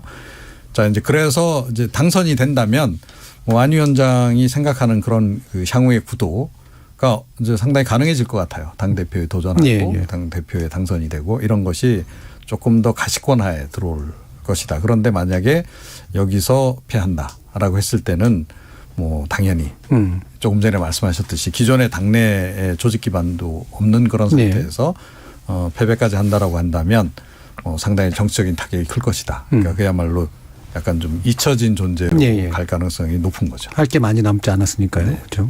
김진우 변호사님. 두 분 다 조급하신 것 같아요. 그러니까 두 분 다 다음 대선을 준비하기 위한 전초전이죠. 2022년 대선의 연장전이 아니라 다음 대선의 전초전으로 다음 총선 전에 원내에 있으면서 당대표를 해서 공천권에 어느 정도 이니셔티브를 주겠다라는 의지의 표명으로 조기 등판을 한 것 같고 두 분 다 몸이 덜 풀린 것 같은데 여기서 폭투가 나올까 봐 저는 여러 가지 생각이 좀 들고 일단 그래서 별로 역시 저는 이제 그 여의도의 문법을 잘 모르는 것 같아요. 저 같으면 제 옆에 있으면 두 분 다 나가지 말라고 했을 것 같다는 생각이 많이 드는데 조금 차분하게 점검을 하고 좀 다른 시기를 이제 택했을 수도 있는데 이 시기에 이런 지역구들을 각각 택한 게 별로 플러스일 것 같지 않다. 어쨌든 뭐 결정은 난 상황이니까 이재명 후보 같은 경우는 총괄 선대위원장까지 하면 전체 지방선거 결과에 어느 정도 책임을 져야 되는데 안철수 후보는 그렇지는 않습니다. 그건 이준석 대표가 책임을 지면 되는 거고요. 광역단체장 선거 충청권이랑 경기 인천에 있는 것들에 대해서 결과에 대해서 어느 정도 책임을 져야 되기 때문에 상당히 부담을 이재명 후보는 진 셈이고요. 경기도지사 선거는 그래도 어느 정도 유리할 수 있는데 본인 인천 계양에 나가서 계양은 이길 수 있을 텐데 그럼 인천시장 선거도 무조건 이겨야 됩니다. 지금 박빙이거든요. 그러니까 어느 정도 승부를 충청도에선 지더라도 예를 들어 인천에서는 적어도 이겨줘야 단체장 선거에서는 이겨줘야 이재명 후보로서는 최소한의 어떤 자기의 어떤 비빌 언덕을 만드는 게 아닐까 싶고요. 안철수 후보는 그냥 단기 필마로 분당갑에 가는 건데 이게 현재 적어도 대선에서는 분당 지역이 윤석열 후보가 더 많이 나온 지역구, 분당갑은 그런 지역구이기 때문에 어쨌든 본인이 패배하게 될 경우에 상당히 부담이 되고 그러면 이럴 바에는 그냥 총리를 할 걸 그랬나 이런 생각을 할 수도 있기 때문에 상당한 부담감을 갖고 되게 열심히 할 것 같습니다. 근데 두 분 다 이렇게까지 할 필요가 있었나라는 생각이 좀 계속 많이 듭니다. 저는. 인천 얘기도 해주셔서 이정미 전 의원이 인천에 나오시잖아요. 어느 정도 그 캐스팅 보트 역할을 하실 거라고 생각하세요? 뭐 5% 정도 내외의 지지율을 계속 뭐 보고 있지 않나라는 생각이 들고요. 글쎄 이제 마지막에 됐을 때 이것 또한 뭐 단일화 압박이나 이런 것들이 어떻게 나올지는 잘 모르겠는데 현재까지 그런 가능성은 별로 없어 보이고 정의당은 지방선거에서 광역의회 비례대표 기준으로 200만 표를 얻느냐 못 얻느냐가 사실은 다음 총선을 위해 가질 언덕이 있는 없냐. 지난번에 이제 심상정 후보가 한 80만 표 정도 얻었잖아요. 근데 보통은 200만 표 이상은 지방선거에서 얻을 수 있기 때문에 진보정당 계열 같은 경우에 200만 표를 마지노로 보고 아마 이제 이번 대선이나 그동안에 있던 여러 가지 상처들을 감싸고 다시 올라갈 수 있는 걸 얻을 수 있겠지. 뭐 이정미 후보나 혹은 단체장 선거에서의 결과로 정의당에 대한 지방선거 평가가 바뀔 것 같지는 않습니다. 그 최근에 그 지난 주말 거치면서 이제 결국 이제 출마 결정되고 두 분의 그리고 이제 광역자치단체장의 선거 결과를 기준으로 전체 17개 가운데 각 정의 둘 다 이제 9개 정도를 하면은 이긴다. 네, 이렇게 이긴 거다. 이렇게 이제 보는 식의 시각을 했고 묘하게 또 경쟁 지역이 겹칩니다. 이거는 어떤 면에서 보면 이제 그래서 결코 물러설 수 없는 승부가 되는 그런 셈인데 실제로 민주당 어떻게 보고 계세요? 실제로 저희는 대선 끝나고 난 뒤 한 5개 가져가면은 많이 가져가는 거다라는 얘기를 했죠. 호남, 뭐 세종, 뭐 제주 이런 정도를 봤었는데 막상 대선이 끝나고 보니까 그 용산 집무실 이전부터 해서 좀 해볼 만한 선거다라고 지금 평가가 되기 시작한 거예요. 그래서 지금 조금 더 추가해서 뭐 충남 그다음에 뭐 경기, 강원까지 해가지고 그러면 지금 이거는 이 당의 자산을 총력 동원해서 한번 해보자. 그래서 지금 뭐 한 8개에서 9개 정도까지 가면은 그래도 선방한 거 아니냐라고 하고 지금 선거를 준비하고 있는 중이다 이런 말씀드립니다. 국민의힘 쪽은. 네, 부자는 망해도 3대는 간다고 하지 않습니까? 이제 민주당 같은 경우는 지난 지방선거를 싹쓸이를 사실은 했었습니다. 예. 저희가 아무리 이제 집권 여당 프리미엄이 있다고 해도 그에 못지않게 민주당 단체장들 같은 경우에 현역 프리미엄이 또 있고요. 뿐만 아니라 뭐 기초의회 레벨, 광역의회 레벨로 가도 격차가 현저하거든요. 그래서 저희가 사실 4년간 그 조직력의 격차라는 거를 무시할 수가 없습니다. 특히 지방선거 같은 경우는 뭐 투표율 같은 것들도 대선이나 총선보다 낮기 때문에 그래서 저희도 방심할 수 없는 선거라고 보고 있고 또 더군다나 0.73%의 석패를 했기 때문에 민주당 입장에서 또 그 아쉬움을 서력하고 싶은 마음도 크다고 보고 있어서 저희도 당연히 안심할 수 없다고 보고 있고요. 저도 말씀하셨던 것처럼 한 9개 정도 저희가 이긴다. 그리고 그중에서 그 9개 이기는 것에 경기가 포함되어 있다라고 예. 하면 저희로서는 굉장히 좋은 결과 아닌가 싶습니다. 예, 경기가 포함되면은 뭐 그 자체로 이기는 세가 네, 될 것 거의 같긴 그럴 것 한데요. 같습니다. 예. 자, 그러면 이종훈 평론가님 보시기에 좀 더 냉정하게 예, 강원, 세종, 충남 이런 데가 이제 제가 볼 때 실질적인 경합지. 경기 약간 들어가고 서울은 약간 좀 다르고 그런 것 같은데 어떠세요? 국민의힘이 상당히 고전할 것 같습니다. 예. 경기는 뭐 제가 보기에는 이기기가 쉽지 않을 것이다 이런 생각도 좀 들고요. 사실 경기 이번에 국민의힘이 가져오지 못하면 지방선거 사실상 뭐 진 거나 다름없다라고 저는 판단을 하고 있습니다. 그러니까 만약에 그런 상황으로 간다 그러면 아마 윤석열 당선인이 향후 국정을 이끌어가는 과정에서도 동력을 유지하기가 좀 쉽지 않을 것이다 이렇게 좀 생각을 하고요. 거기다가 이재명 고문까지 만약에 당선이 된다라고 예. 한다면 이재명의 그림자로부터 헤어나오기가 좀 쉽지 않다는 거죠. 그러니까 이미 뭐 지난 대선 결과도 박빙인데다가 그런 상태에서 지방선거에서도 좋은 결과를 거두지 못한다라고 한다면 상당히 힘들어지는 거죠. 일단 분위기 자체가 그렇게 간다는 거예요. 그래서 사실은 뭔가 당선 이후에 만약에 이제 초반에 컨벤션 효과를 못 누렸다라고 한다면 인수위 과정에서라도 뭔가 특단의 뭔가 대책을 좀 강구를 했어야 된다라고 예. 좀 봅니다. 그래서 지지율이 지금 정체 상태에 있는 것을 뭔가 좀 확 끌어올릴 수 있는 그런 반전 카드가 좀 필요했다라고 보는데 뭐 내각 인선 과정에서도 그걸 못 보여줬고 그리고 인수위 활동을 통해서 뭐 향후에 어떤 네. 국가 비전 제시하는 과정에서도 그거를 못 보여줬다라는 거죠. 그러면 저도 뭐 안 그래도 이와 관련해서 지금 새 정부 출범하는데 기자들이 질문을 많이 하더라고요. 네. 그럼 이거 어떻게 할 거냐, 어떻게 해야 계기를 만들 수 있겠냐, 뭐 그런 얘기를 저한테 많이 묻던데 현재 역량으로 봐서는 그게 좀 쉽지 않아 보인다는 예. 거예요. 그래서 적어도 지방선거 전에 뭔가를 이렇게 확 보여주기는 좀 쉽지 않은 상황이 아닌가 현실적으로 예. 그렇다라고 본다면 역시 굉장히 고전할 것이다. 그거는 조금 전에 이제 말씀하시기는 조직이 뭐 조직적인 기반이 이제 뭐 약해졌다. 민주당이 좀 강하고 뭐 국민의힘이 많이 약화됐다 그런데 그런 때일수록 사실은 그걸 돌파할 수 있는 거는 결국 바람 아니겠습니까? 예. 그런데 바람을 지금 불러일으킬 만한 그런 가장 결정적으로는 제가 보건대는 정무적 판단력이 조금 떨어진다. 이렇게 생각을 합니다. 네, 김준호 변호사님.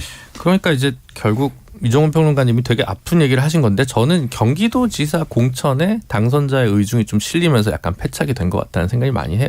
오히려 본선 경쟁력은 유승민 대표가 더 높았다는 것이 사실은 결과에 나왔던 것이고 그 부분에서 경기도에 대해서 좀 열세를 감수하면서까지 정적을 쳐냈다고나 할까요? 저는 제 눈에는 그렇게 보였고 네.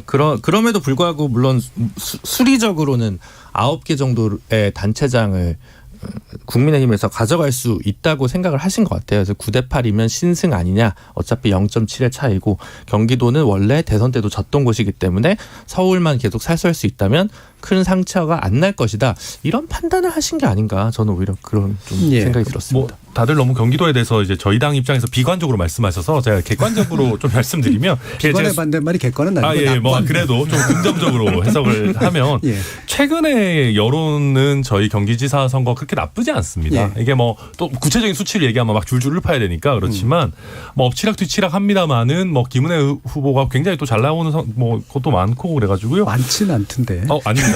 이기는 게 많아요? 꽤 많이 나옵니다. 예. 한번 자세히 보십시오. 예. MBC 폴 이런 식으로 그 폴 모아놓는 서비스를 보더라도 김은혜 예. 후보 별로 나쁘지 않습니다. 그리고 저는 굉장히 고무적으로 보고 있는 것은 경기도에서 저희가 뭐 처참하게 지던 지역구들의 시장 선거 여론조사 데이터들 보면 나쁘지 않은 곳도 굉장히 많이 네. 있거든요. 그래서 이제 과거와는 좀 다른 식으로 전개될 수 있을 것 같아서 저는 경기지사도 충분히 해볼 만하다고 생각하고 있습니다. 아무래도 공관위원이시니까 본인이 공천한 걸 잘했다고 얘기를 해야겠죠. 제가 한 건 아닌데 그렇죠. 같이 한 거니까. 예. 지금 이제 민주당이 이제 당연히 쉬운 선거는 아닙니다만 서울시장 선거 같은 경우도 사실 굉장히 중요하잖아요. 근데 객관적 열세를 인정하고 시작하는 건 맞는데 이 세가 그대로 갈 거라고 보시나요? 저는 어려운 선거긴 한데요. 지난 4.7 보궐선거 같은 경우에도 오세훈 후보한테 뒤집어진 게 한 3주밖에 안 됐습니다. 예. 그리고 지난번에 송영길 지금 서울시장 후보가 인천시장 나갈 때도 그 당시에 아마 한 15% 지고 있는 상태에서 2주 만에 뒤집었거든요. 그래서 서울시장 선거도 선거라는 거는 까딱 잘못하면 어떻게 되는지 모르기 때문에 아직 승패를 예단하고 지금 할 건 아니다. 끝까지 한번 해봐야 된다. 그렇게 보고 있고 하나 좀 제가 표로한 거는 지방선거임에도 불구하고 지금 모든 게 중앙 이슈와 너무 연동되는 것 그렇죠. 같아요. 제가 봤을 때는 저희 민주당도 잘 못하고 있어요. 아까 계속 그 청문회를 저렇게 하냐고 두들겨 맞았는데 제가 반론을 못하겠더라고요. 예. 그런 것처럼 지금 대중들이 봤을 때는 양당이 공히 지금 다 잘 못하고 있는 상황이고 중앙에서 뭔가 이슈가 하나 나오면은 이렇게 지지율에 연동이 되지 않을까 하고 지금 송영길 후보 같은 경우에도 중앙 이슈를 들고 와서 자꾸 얘기를 하거든요. 예. 지방선거 이제 한 20 며칠 남았으니까 지역에서 어떤 비전을 보일 것인지를 좀 얘기하고 전열을 잘 가다듬으면 좋은 결과 낼 수도 있지 않을까 생각합니다. 예. 그 중앙 이슈가 이제 자꾸 지방선거 이슈를 이제 잡아먹는다. 그리고 그걸로 뭔가를 해보려고 한다라는 지적이 굉장히 타당하신데 제가 이 얘기를 또 해가지고 죄송하긴 합니다만 이제 7086님께서 둘 다 원내로 들어가는 건 당연합니다. 두 분 이제 안철수 전 대표하고 이재명 이제 고문을 얘기하시는 거죠. 하지만 유리한 지역구의 보선이 아니라 총선에 도전해서 정상적으로 했어야죠. 대단히 비겁하다고 봅니다라고 비판적인 의견도 내셨는데 자 그러다 보니까 이제 대항마 문제 가지고 또 얘기를 많이 하잖아요. 지금 개항을 같은 경우에는 윤희숙 전 의원 이야기도 좀 나오는데 실제로 그 등판 가능성이 좀 있습니까? 어때요? 별로 없다고 생각이 듭니다. 왜냐하면은 오늘 이준석 대표도 밝혔고 공관위에서 결국은 결정할 일이다라고 했지만 이게 저희가 이제 이재명 고문의 개항 출마를 비판하는 포인트가 크게 두 가지 아니겠습니까? 일단 첫 번째로 연고가 없다. 그런 거고 또 두 번째는 너무 또 기존에 갑작스럽다라는 거 아니겠습니까? 근데 이제 보면 윤희숙 의원도 똑같잖아요. 그러니까 정치적 휴지기가 없다라는 비판도 똑같이 들어올 수가 있고, 그러니까 윤희숙 의원도 개항에 별로 연고도 없고 사퇴한 지 얼마 지난번 사퇴한 지 이제 한 1년 됐나요? 1년 아직 안 된 것 같은데 그런 비판이 똑같이 적용될 수 있는 후보를 저희가 내는 거는 괜히 스스로 발목을 잡는 거니까 할 이유가 없다고 생각하고요.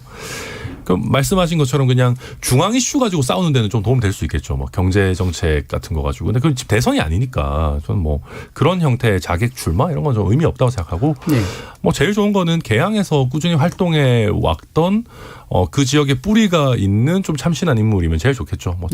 그래서 그런 식으로 조금 좀 그 각도를 바꿔서 저희 당에서도 지금 많이 물색하고 있는 걸로 알고 있습니다. 그 조건에 맞추기가 어려울 것 같긴 합니다만. 근데 이제 연고를 이제 좀 그만 얘기했으면 좀 좋겠는 게 이를테면 왜 연고지에 출마를 하냐면 유리하기 때문입니다. 그 지역에서 지역 주민들과 소통을 많이 하고 활동을 많이 했으면 당선 가능성이 높아지기 때문에 연고를 따지는 거거든요. 다른 게 있는 게 아닙니다. 그러면은 윤석열 당선인 같은 경우에는 국민의힘과 무슨 연고가 있어서 거기서 대선 주자가 된 게 아니에요. 거기서 오랫동안 활동했던 정치인들을 다 제치고 후보가 되고 당선까지 된 건 승률이 높았기 때문이거든요. 그래서 그런 부분에 대해서 연고로만 너무 따지는 거는 조금 부적절해 보인다. 그래서 안철수 후보 같은 경우에도 사실 안랩이 거기에 설립을 했다고는 하지만 사실 자기 연고지는 노원이고 경기가 아니라 서울시장 나오려고 했던 사람이고 해서 연고가 없거든요. 사실은 노원도 엄밀히 말하면 연고는 아니죠. 없죠. 막상 총선 때 그 지역구 다 한번 뒤집어 보면요.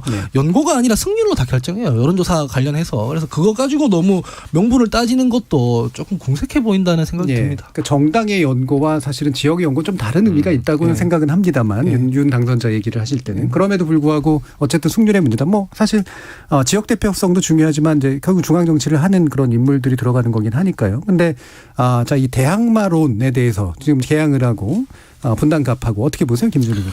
아니 그런 식의 자객 공천은 손수저 후보 이후에 이미 시효 만료된 거 아닌가라는 생각을 좀 예.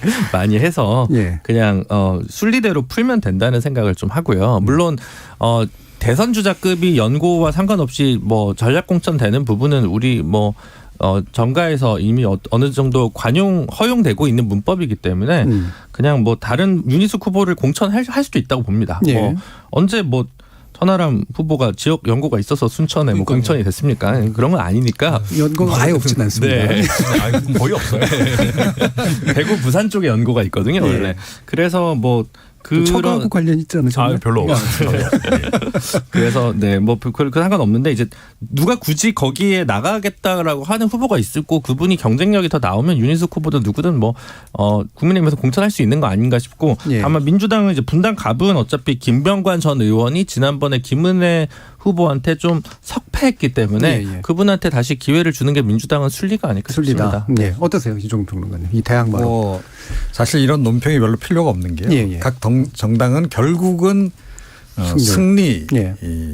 위주로 이제 보는 겁니다. 그래서 뭐 지역이 뭐 연고가 있고 없고 뭐 이게 상대방을 공격할 때는 그걸 또 많이 활용을 하는데 정작 본인들이 결정할 때는 그런 거 다 무시하고 예, 이길 만한 사람 그냥 솔직히 말해서 막 꼽는 그런 식으로 이제 하기 때문에 이번에도 결국 그렇게 하지 않을까 싶어요. 그런데 사실은 뭐 개항을 같은 경우에는 좀 쉽지 않죠. 국민의힘 입장에서. 그래서 이런 경우에는 보통 이제 꼭 이기기 위해서라기보다는 상대 후보에게 상처를 최대한 많이 남기기 위해서 이제 그러다 보니 이제 자객 공천을 이제 하게 되는 그런 상황인데 뭐 그런 식으로까지 이렇게 소모전을 벌일 필요가 있을까 그런 생각은 좀 들어요. 근데 이제 그런 것 때문에 지난번 대선 때 했던 거에 뭐 김학용 의원이나 정우택 의원이 복귀를 했잖아요. 예. 그런 거는 좀 안 하고 좀 이기는 데인데 좀 새롭게 혁신을 해가지고 뭐 새로운 세대든 새로운 인물이든 좀 집어넣는 그런 묘가 국민의힘 좀 있어야 되는데 그런 걸 잘 안 하더라고요. 심지어 지난번 총선 때도 김무성 대표가 호남에 출마하겠다는데 그것도 막았잖아요. 그래서 국민의힘 공천이 사실 그런 부분에서는 좀 더 혁신할 수 있는 여지가 있는데 그런 걸 좀 피하는 것 같아요. 지금 또 재보궐이 여러 군데가 있으니까 그런 생각이 좀 많이 들었습니다. 네, 뭐 맞는 말씀이라고 생각하고요. 자객 공천은 개항을 주민들에 대한 예의가 아니죠. 예. 그렇지 않습니까? 그리고 인천 선거 전체에도 악영향을 미칠 수가 오히려. 있습니다. 예. 그러니까 개항을이 우리가 뭐 예를 들면 한 9% 10% 정도 지고 있는 것 같더라고요. 대선 기준으로. 근데 그 정도면 절대 뒤집을 수 없는 격차도 아니고요. 충분히 해볼 만한 지역이고 이번 선거에서 설령 진다고 해도 씨를 뿌려야지 싹이 나는 건 아니겠습니까? 그래서 이제 뭐 저희 당 지도부 쪽에서도 다음 선거에도 나갈 만한 인물을 이번 기회 지역구에 선보이자라고 하는 거니까 좀 장기적인 관점이 저희 국민의힘 공천에 부족했다라는 점은 저도 뭐 충분히 공감하는 바고 이제부터라도 좀 그랬으면 좋겠습니다. 저도. 공관위원으로서 뭐 모든 걸 하실 수 있는 건 아니기 때문에 제가 힘이 좀 더 있었으면 좋겠는데. 뭐 대리 사과를 하셨는데. 방송을 좀 줄이시고 좋은 인물을 찾아보세요. 인천에 가서. 제가 팔도를 떠돌겠습니다. 자, 그럼 김병관 전 의원 같은 경우에 어떠세요? 충분히 좀 싸울 만하다 이렇게 생각하시나요? 뭐 지금 제가 알기로는 열심히 하고 있는 걸로 알고 그분이야말로 연고가 있잖아요. 그래서 실제로 지역에서 열심히 활동했기 때문에 해볼 만하다고 생각을 하고요. 다만 아까 얘기로 돌아가는데 이 대선 때도 그랬지만 지방선거에서도 뭐 어젠다가 없습니다. 제가 지금 답답한 부분이 왜 민주당 같은 경우에는 지난주까지 계속 검수완박 뭐 이런 거 했었고 검찰 수사권 기소권 분리 이런 거 했었고 그다음에 더 거슬러 올라가면 국민의힘에서는 뭐 커뮤니티에서 뭐 도는 것들 위주로 막 편성해서 하고 이런 것들이 온라인 커뮤니티 얘기하시는 거죠? 그런 것들이 보면은 정치권에서 큰 어젠더를 못 잡고 있어서 계속 그런 데만 집중하게 되는 거거든요. 이번에서도 보면은 지방선거 저도 지난 지방선거도 선거를 실무자로서 한번 참가해봤지만 지역 이슈들이 보이지가 않고 중앙에서 뭐 한마디 하면 온갖 사람들이 거기 올라타가지고 뭐 정치적 이득을 보려고 하고 이런 것들 위주로 지금 진행이 되고 있다는 거죠. 이거 지역 주민들만 불행해지지 않나 그런 생각이 듭니다. 네, 아무래도 대선에 바싹 붙었고 상당히 접전이었기 때문에 생길 수밖에 없는 어쩔 수 없는 효과도 좀 있는 것 같은데 남은 기간 동안 어떤 부분을 좀 극복해야 될지 어떤 부분이 새로운 의제로 떠올라야 될지는 다음 주에 한번 논의해 보도록 하겠습니다. 자, KBS 열린 토론 월요일 코너 정치의 재구성은 오늘 이것으로 모두 마무리하겠습니다. 오늘 함께해 주신 김준우 변호사, 이종훈 정치평론가, 하헌기 더불어민주당 정상근부대변인 그리고 국민의힘 전남 순천 당협위원장 전하람 변호사 네 분 모두 수고하셨습니다. 감사합니다. 감사합니다. 네, 감사합니다.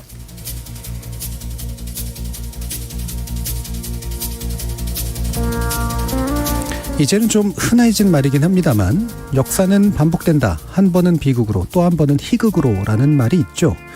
만약 이 말이 맞고 우리 정치도 그 역사의 일부라고 한다면 지금 정권교체 국면의 정치는 과거 어떤 장면의 반복일지 그리고 이 반복은 비극인 건지 희극인 건지 온갖 생각이 떠오릅니다. 반복을 멈추게 하는 건 누군가의 결단일 텐데요. 정작 결단이 필요한 누군가는 어쩐지 희비극적 반복을 선택할 것 같아서 걱정입니다. 저는 내일 저녁 7시 20분에 다시 찾아뵙겠습니다. 지금까지 KBS 열린 토론 정준이었습니다.